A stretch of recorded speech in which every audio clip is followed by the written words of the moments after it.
taking in our defences at the compound's front gate, a collection of metal sheets and wire that was more Mad Max than British Army. "All quiet?" I asked. The words were hardly out of my mouth when the trio of RPGs fired, the sound of their launch and detonation overlapping as they slammed the short distance into our defences. The heavy weapons were the signal for the enemy to start their attack, and within moments the ghost town had been turned into an inferno of gunfire. "Down!" I shouted at Russell, pulling him into the corner of the sandbagged position. "Stay down!" I told him, as he bravely tried to fire back at the enemy. "Fuck!" I screamed to myself. "Fuck!" This was the enemy's heaviest weight of fire to date, and as the company commander, I should be in a position to coordinate my men and to smash the Taliban's attack with air and artillery power. Instead, I was pinned down completely in an exposed fighting position, and there was no doubt in my mind that to raise my head would mean immediate death. To run to the closest building would be impossible. The air was choked with bullets, rounds churning up dirt and smacking into mud walls like acid rain. I turned to look at the young soldier beside me, expecting that he would need some encouragement. "Why are you laughing?" I found myself asking instead. "You started it, boss," Russell replied, grinning, and I realized that he was right, the chaos of the situation and adrenaline forcing the reaction from me in long barks. The laughter cleared my head, and I crawled my way to the edge of the fighting position so that I could look back across the compound. I saw my men fighting from the roof of the ops room, but it was clear that the weight of the enemy's fire was suppressing them and pinning us all into cover. Easy Company were losing this firefight, and if the Taliban could keep our heads down for long enough, then they would be at our walls. We'd already had to fight them off with grenades. Would today be bayonets?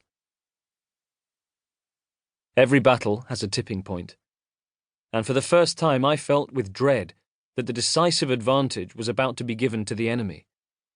I needed to be with my artillery and air controllers. I needed to be calling in the firepower that would break this contact. I'd already lost soldiers in the battle for the town, and I had no intention of losing more. I looked south, where the men of Somme platoon were valiantly fighting their way from cover to cover, attempting to ease the pressure on the western perimeter.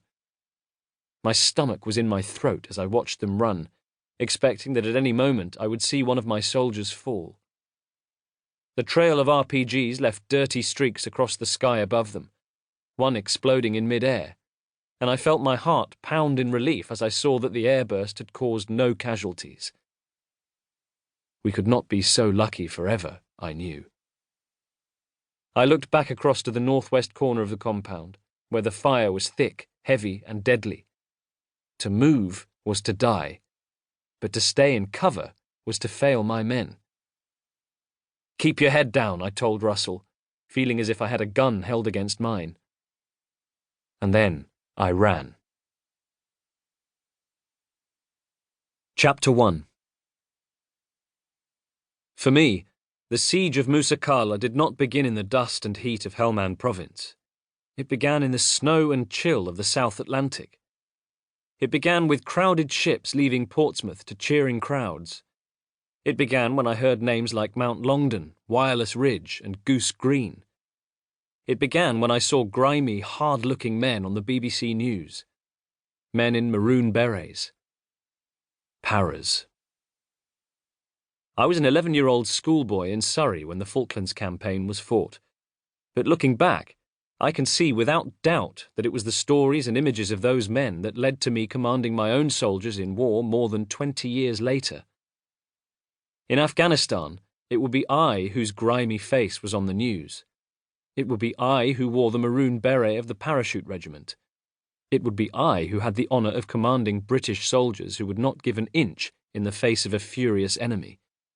And it would be I who had to make decisions that would see some of those men paying the ultimate price for their heroism and duty to their comrades. My family is no more of a military one than any other in Britain. My favourite uncle had been a Royal Marine in the Second World War and, like most of my generation, so had my grandfather.